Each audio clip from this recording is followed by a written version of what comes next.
નમસ્તે વાલા ભક્તજનો, આજે માતા ધર્મસભા સામાન્ય કાંડનો 16મો રવિવાર ઉજવે છે.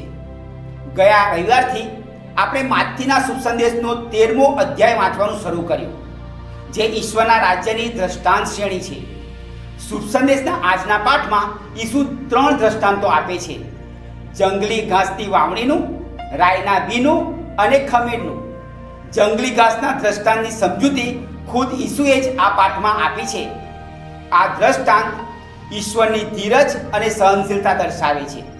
આપણી સાથે કોઈ કશું ખોટું કરે તો આપણે તરત જ એને પાઠ ભણાવવાનું વિચારીએ છીએ, પણ ઈશ્વર ધીરજ અને સહનશીલતા સાથે વર્તે છે.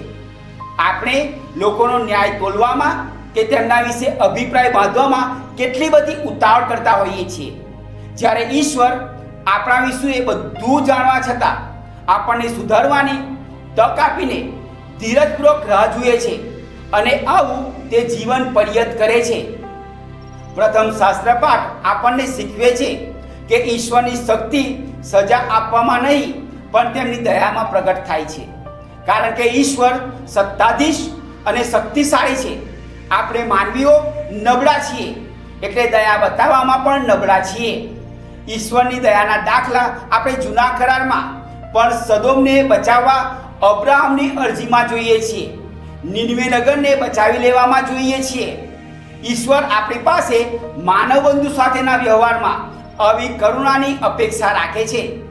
રાઈનો દાણો દેખાવમાં કેટલો ઝીણો હોય છે, પણ જે ઝાડ પરથી તેનો પાક ઉતરે છે એ ઝાડ મોટું હોય છે. ઇઝરાયલમાં તો રાઈનું ઝાડ 12 ફૂટ જેટલું ઊંચું થાય છે.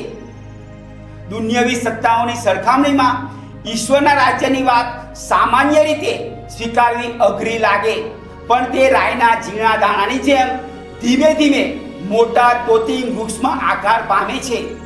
ઈસુના રાજ્યની નાની શરૂઆત વટ વૃક્ષમાં પલટાઈ શકે છે. 12 પ્રેષિતોથી શરૂ થયેલ ધર્મસભા આજે કેટલું તોતિંગ વૃક્ષ બનીને ધરતીના છેડા સુધી ફેલાઈ ગઈ છે. ત્રીજું દ્રષ્ટાંત ખમીરનું છે. ખમીર એ એવું દ્રવ્ય છે જે નાની માત્રામાં હોય, તેમ છતાં લોટની મોટી કણકમાં પ્રસરી જઈને પોતાની અસર સંપૂર્ણ રીતે ફેલાવી દે છે.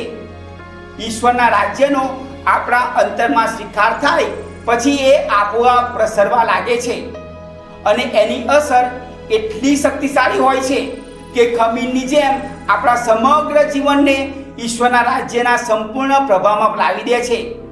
જેણે ઈસુને જોયા સુદ્ધા નહોતા એવા સાઉલ, જે ઈસુના અનુયાયીઓના કટ્ટર દુશ્મન હતા, પાઉલ બનીને ઈશ્વરના સવાયા પ્રેષિત બનીને ઈશ્વરનું રાજ્ય ફેલાવવામાં કેવું અદ્ભુત સાધન બની જાય છે.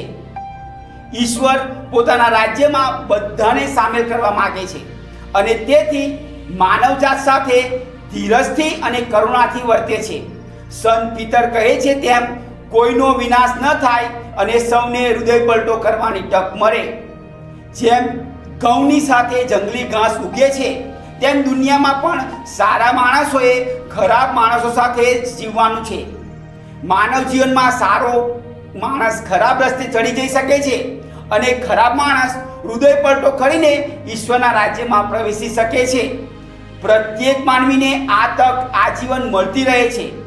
ઘઉં જંગલી ઘાસને ઘઉં બનાવી ન શકે એ રૂપકની વાત છે, પણ સારા માણસો પોતાના નમૂનાથી ઈશ્વરના રસ્તેથી ભટકી ગયેલાને ઈશ્વરના રસ્તે વાળી શકે છે.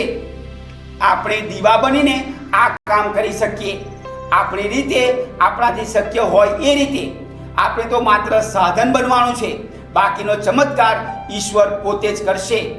આપ સર્વ ઉપર ઈશ્વરની ખાસ આશીષ સૂત્રો.